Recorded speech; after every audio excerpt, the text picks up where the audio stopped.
Hello everyone, welcome to NEET made easy. आज हम शुरू करने जा रहे हैं part 7 of the NCERT highlights of chapter cell the unit of life. ये इस चैप्टर का लास्ट पार्ट होगा। बाकी सारी वीडियोस कवर हो चुकी हैं, सारे पार्ट्स। ये चैप्टर हमने टोटल 7 पार्ट्स में कंप्लीट किया है, वो आप प्लेलिस्ट में देख सकते हैं। आई होप सो आपने कंप्लीट कर ली होंगी। नेक्स्ट वीडियो से कल से सेल डिवीजन चैप्टर स्टार्ट होगा। आज हम शुरू करते हैं page 138 of the 11th NCERT से from the topic nucleus with the tagline एक बार ये वीडियो देख डाला तो आपका नेट प्रेप होगा जिंगल आला। So the first topic of today's class is nucleus. Nucleus as a cell organelle was first described by Robert Brown as early as 1831। तो यहाँ हमें बताया कि न्यूक्लियस को डिस्कवर किन्होंने किया था? रॉबर्ट ब्राउन ने। और किस ईयर में डिस्कवर किया था? 1831। तो आपको अच्छे से ध्यान रखना है, रॉबर्ट ब्राउन ने डिस्कवर किया था। और ऐसे हमने क्योंकि रॉबर्ट से रॉबर्ट हुक भी पढ़ा है जिन्होंने सेल को डिस्कवर किया था। तो इसके बाद बताया later the material of nucleus stained by the basic dyes was given the name chromatin by Flemming. यहाँ एक चीज आपको ध्यान रखनी है कि जो न्यूक्लियस को स्टेनिंग के लिए डाई यूज की जाती है उसका नेचर कैसा होता है? वो एसिडिक होती है, बेसिक होती है, न्यूट्रल होती है। तो वो होती है बेसिक डाई। और ये नेम किसने दिया था क्रोमेटिन? फ्लेमिंग साइंटिस्ट ने। तो आपको ये भी ध्यान रखना है। नेक्स्ट लाइन में लिखा है the interphase nucleus of a cell when it is not dividing has highly extended and elaborate nucleoprotein fibres called chromatin. तो अभी हमें इंटरफेस न्यूक्लियस के बारे में बताया हुआ है। इंटरफेस न्यूक्लियस क्या होता है? जबकि न्यूक्लियस उस सेल का जब वो डिवाइड ना कर रहा हो उसके अंदर एक इलेबोरेट न्यूक्लियोप्रोटीन फाइबर्स होते हैं। आपको ध्यान रखना है, न्यूक्लियोप्रोटीन फाइबर्स जिन्हें हम क्या बोलते हैं? Chromatin. Nuclear matrix and one और more spherical bodies known as the nucleoli. Singular में हम उसे न्यूक्लियोलस बोलते हैं। नेक्स्ट लाइन में हमें बताया हुआ है electron microscopy has revealed that the nuclear envelope which consist of two parallel membranes with the space between 10 to 50 nanometer called the perinuclear space forms a barrier between the materials present inside the nucleus and that of the cytoplasm। तो पहले तो आपको ये पता होना चाहिए कि nuclear की मेम्ब्रेन कितनी होती है। न्यूक्लियस की 2 मेम्ब्रेन होती हैं और इनके जो बीच का डिस्टेंस होते हैं हम उसे बोलते हैं पेरी न्यूक्लियर स्पेस। वो एक बैरियर बनाता है between the materials present inside the nucleus and the cytoplasm. अब पूछा जाए आपसे पेरी न्यूक्लियर स्पेस कितना बड़ा होता है? वो होता है 10 to 15 नैनोमीटर। और ये मतलब डिस्कवर कैसे किया गया था? Through the electron microscopic studies. Next line में अब दिया हुआ है the outer membrane usually remains continuous with the endoplasmic reticulum and also bear ribosomes on it. कल ही मैंने आपसे टेलीग्राम पर भी क्वेश्चन पूछा था, तो उसमें भी एक बच्चे का डाउट था। तो आपको ध्यान रखना है कि जो न्यूक्लियस की आउटर मेम्ब्रेन होती है वो एंडोप्लाज्मिक रेटिकुलम के साथ कॉन्टिन्यूअस रहती है, मतलब वो उससे अटैच रहती है। और कौन से वाला एंडोप्लाज्मिक रेटिकुलम होता है? RER, रफ एंडोप्लाज्मिक रेटिकुलम, जिसके पास राइबोसोम्स होते हैं। At a number of places the nuclear envelope is interrupted by the minute pores which are formed by the fusion of 2 membranes. ये मैंने आपसे question of the day series में भी पूछा हुआ है कि कुछ प्लेसेस पर ना न्यूक्लियर पोर्स बनते हैं।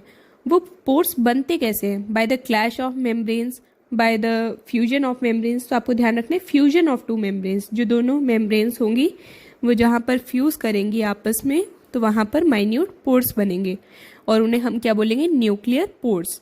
These nuclear pores are the passages through which the movement of RNA and protein molecules take place in both the direction between the nucleus and the cytoplasm. तो आपसे ये भी पूछा जा सकता है कि जो न्यूक्लियर पोर्स हैं वो किस किस की मूवमेंट अलाउ करते हैं? वो अलाउ करते हैं RNA की और प्रोटीन की, दोनों की मूवमेंट अलाउ करते हैं और दोनों डायरेक्शन में, न्यूक्लियस और साइटोप्लाज्म के बीच। Normally there is only 1 nucleus per cell. Normally कितने न्यूक्लियस होते हैं एक सेल में? 1 होते हैं। लेकिन variations in the number of nuclei are also frequently observed. लेकिन ये वेरी भी कर सकते हैं। Can you recollect name of the organisms that have more than 1 nucleus per cell? Some mature cells even lack nucleus, for example, erythrocytes of many mammals and sieve tube cells of the vascular plants। तो यहाँ हमें बताया कि कुछ cell ऐसे होते हैं जिनके पास एक से ज़्यादा न्यूक्लियस भी होता है और कुछ ऐसे होते हैं कि जिनके पास न्यूक्लियस होता ही नहीं है मेच्योरिटी जब वो अटेन करते हैं, जिसका एग्जाम्पल दिया हुआ है इरिथ्रोसाइट ऑफ मेनी मैमल्स। अब इरेथ्रोसाइट्स अगर आपको नहीं पता, ये रेड ब्लड सेल्स का ही दूसरा नाम है। और sieve tube cells of vascular plants, ये भी आपको ध्यान रखना है, एनाटॉमी वाले चैप्टर में भी आगे आएगा। Would you consider these cells as living?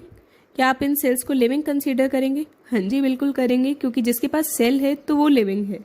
The nuclear matrix और the nucleoplasm contain nucleolus and chromatin. अब न्यूक्लियर मैट्रिक्स जो है उसका अगर मैं आपसे दूसरा नाम पूछूं तो वो होगा न्यूक्लियोप्लाज्म। और आपसे पूछा जाए कि न्यूक्लियोप्लाज्म में होता क्या क्या है, तो आप बोलेंगे न्यूक्लियोलस एंड क्रोमेटिन।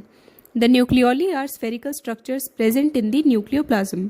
अब न्यूक्लियोली का स्ट्रक्चर पता होना चाहिए आपको, उसकी शेप कैसी है, that is a spherical shape. The content of the nucleolus is continuous with the rest of nucleoplasm as it is a non-membrane bound structure। तो आपको एक और नॉन मेम्ब्रेन बाउंड स्ट्रक्चर मिला है जिसका क्या नाम है, nucleolus. It is a site for the active ribosomal RNA synthesis. Nucleolus जो है यहाँ पर आरएनए की सिंथेसिस होती है, राइबोसोमल आरएनए की सिंथेसिस होती है। और आरएनए की फुल फॉर्म हमने लास्ट क्लास में की थी, that is ribo nucleic acid. और जो स्मॉल आर आ जाते हैं दैट इज राइबोसोमल आरएनए।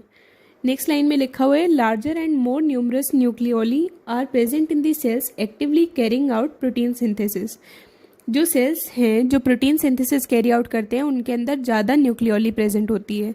अब इसका रीज़न अगर आपसे पूछा जाए तो क्या होगा, क्योंकि एक्टिव राइबोसोमल आरएनए की सिंथेसिस करते हैं और वो जो राइबोसोमल आरएनए है वो क्या बनाएगा, वो प्रोटीन बनाएगा। नेक्स्ट लाइन में लिखा हुआ है, you may recall that interphase nucleus has a loose and indistinct network of the nucleoprotein fibres called chromatin.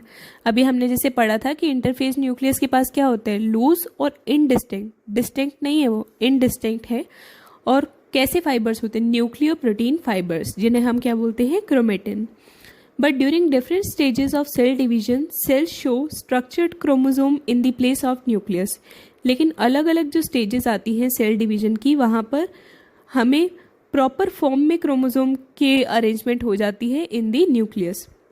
अब ये नेक्स्ट लाइन में भी जो क्वेश्चन है, ये मैंने आपसे question of the day series में पूछा था कि क्रोमेटिन के अंदर होता क्या क्या है।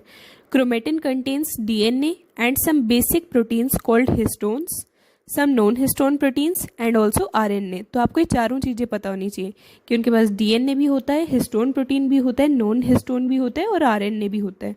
और अगर आपसे पूछा जाए कि हिस्टोन का नेचर कैसा होता है, वो होते हैं basic proteins. A single human cell has approximately 2 meter long thread of DNA distributed among its 23 pair of chromosomes. तो इस लाइन से भी कई क्वेश्चन बन सकते हैं। पहले तो कि ह्यूमन सेल के डीएनए की लेंथ कितनी है, 2 मीटर, ये आपको ध्यान रखना है। फिर हमारे पास कितने क्रोमोसोम्स होते हैं, 46। इसे और क्या बोल सकते हैं, 23 pair of chromosomes. You will study the details of DNA packaging in the form of chromosome in class 12th। अभी इसके बारे में हम आगे पढ़ेंगे मॉलिक्यूलर बेसिस ऑफ इनहेरिटेंस में, जो कि क्लास 12th का चैप्टर है। नेक्स्ट लाइन में लिखा हुआ है, every chromosome visible only in the dividing cell essentially has a primary constriction or the centromere on the sides of which the disc-shaped structures called kinetochores are present। इस chapter के जो and के parts है ना, mainly जो centriole, सीलिया, flagella, nucleus, इसमें ना काफ़ी सारे नेम्स आते हैं, तो वो आपको ढंग से कवर करना है। अभी जैसे यहाँ पे देखो कि हर क्रोमोसोम में क्या मिलता है, एक प्राइमरी कंस्ट्रक्शन मिलता है जिसका दूसरा नाम क्या है, सेंट्रोमियर। उसकी साइड्स पर अटैच होते हैं डिस्क शेप के स्ट्रक्चर्स जिन्हें हम काइनेटोकोर्स बोलते हैं। ये अभी डायग्राम शो किए हुए, उसमें अभी मैं आपको दिखाऊंगी। तो नेक्स्ट, अभी इसकी शेप पता होनी चाहिए आपको काइनेटोकोर्स की, that is disc shaped. Okay, so next line में लिखा है, centromere holds 2 chromatids of the chromosome. Centromere का काम होता है कि वो दोनों क्रोमेटिड्स को होल्ड करता है। Next line is, based on the position of the centromere the chromosomes can be classified into 4 types। Chromosomes को हम 4 भागों में डिवाइड करते हैं, किस बेसिस पर, on the position of centromere, कि सेंट्रोमियर कहाँ है। तो अभी हम पढ़ते हैं फर्स्ट टाइप से। So first type is the metacentric chromosome. The metacentric chromosome has a middle centromere forming 2 equal arms of the chromosome. इसमें जो सेंट्रोमियर है वो बिल्कुल सेंटर में प्रेजेंट होता है, दोनों इक्वल आर्म्स बन जाती हैं। Next is the sub metacentric chromosome. इसमें जो सेंट्रोमियर है वो slightly away from the middle होता है और ये रिजल्ट करता है एक छोटे आर्म में जिसको हम पी आर्म भी बोलते हैं। ये नीट के PYQ में आया हुआ इसलिए मैंने लिखा हुआ है, आप भी ऐड कर सकते हैं। छोटी आर्म को हम बोलते हैं पी आर्म और जो लॉन्गर आर्म होगी that is the small q. Next आता है अब acrocentric chromosome. In case of the acrocentric chromosome the centromere is situated close to its end. तो अब सब मेटासेंट्रिक और एक्रोसेंट्रिक में कई बार कंफ्यूजन हो जाती है, तो आपको एनसीईआरटी की लाइन ही अच्छे से ध्यान होनी चाहिए कि सब मेटासेंट्रिक में सेंट्रोमियर स्लाइटली अवे होगा मिडल से और एक्रोसेंट्रिक में होगा close to the end, forming one extremely short and one extremely long arm. एक बिल्कुल छोटा सा आर्म होगा और एक बहुत बड़ा आर्म होगा। नेक्स्ट आते हैं अब लास्ट पार्ट ऑफ क्रोमोसोम पे, that is the telocentric chromosome, जिसमें जो सेंट्रोमियर है वो बिल्कुल टर्मिनल पोजीशन पे प्रेजेंट होगा। इसके पास टर्मिनल सेंट्रोमियर होता है। अब हम देखते हैं डायग्राम। सो फिगर 8.12 में हमें शो किया है क्रोमोसोम विद अ काइनेटोकोर। तो आप यहाँ पर जो ग्रीन कलर्ड का पार्ट देख रहे हैं दैट इज द काइनेटोकोर, और ये कैसा होता है, डिस्क शेप होता है। तो ये आप यहाँ पर डायग्राम में ही ऐड कर सकते हैं। अब हम देखते हैं next figure, that is figure 88.13, that is type of chromosome based on the position of centromere. तो पहले हमें शो किया मेटासेंट्रिक क्रोमोसोम। तो यहाँ पर ना मेंशन नहीं है कौन सा क्या क्रोमोसोम है, लेकिन आप खुद से आइडेंटिफाई कर सकते हैं। मेरे डायग्राम की हेल्प लेकर आप अपनी एनसीईआरटी में ऐड कर लीजिए। तो first is a metacentric chromosome. यहाँ पर हमें ऊपर सेकेंडरी कॉन्स्ट्रक्शन दिखाई दे रहा है, सैटेलाइट दिख रहा है, जिसके बारे में अभी हम नेक्स्ट पेज पर पढ़ेंगे। बीच में जो ब्राउन कलर का पार्ट है दैट इज द सेंट्रोमियर। तो यहाँ पर मैंने लिखा है कि सेंट्रोमियर को प्राइमरी कंस्ट्रक्शन भी कहते हैं। तो थ्योरी के जो भी आपको इंपॉर्टेंट पॉइंट्स लगे वो आप डायग्राम में ऐड कर सकते हैं। इसका काम क्या था कि ये होल्ड करता है दो क्रोमेटिड्स को ऑफ अ क्रोमोसोम, तो ये भी आप लिख सकते हैं। फिर हमें बताया कि सब मेटासेंट्रिक में जैसे बताया था कि एक शॉर्ट आर्म होती है, एक लॉन्ग आर्म होती है। तो यहीं पर आप उसका नाम ऐड कर लीजिए कि शॉर्ट वाली स्मॉल पी, लॉन्ग वाली क्यू। तो नेक्स्ट हमें बताया acrocentric and the last one is the telocentric. तो ये जो क्रोमोसोम्स के टाइप थे काफ़ी इंपॉर्टेंट है, इन्हें आप काफ़ी अच्छे से कवर करना है। टेस्ट में और PYQs में भी काफ़ी बार पूछे गए हैं। तो अब हम आते हैं नेक्स्ट पेज पर। Sometimes a few chromosomes have non-staining secondary constructions at a constant location. This gives the appearance of a small fragment called the satellite.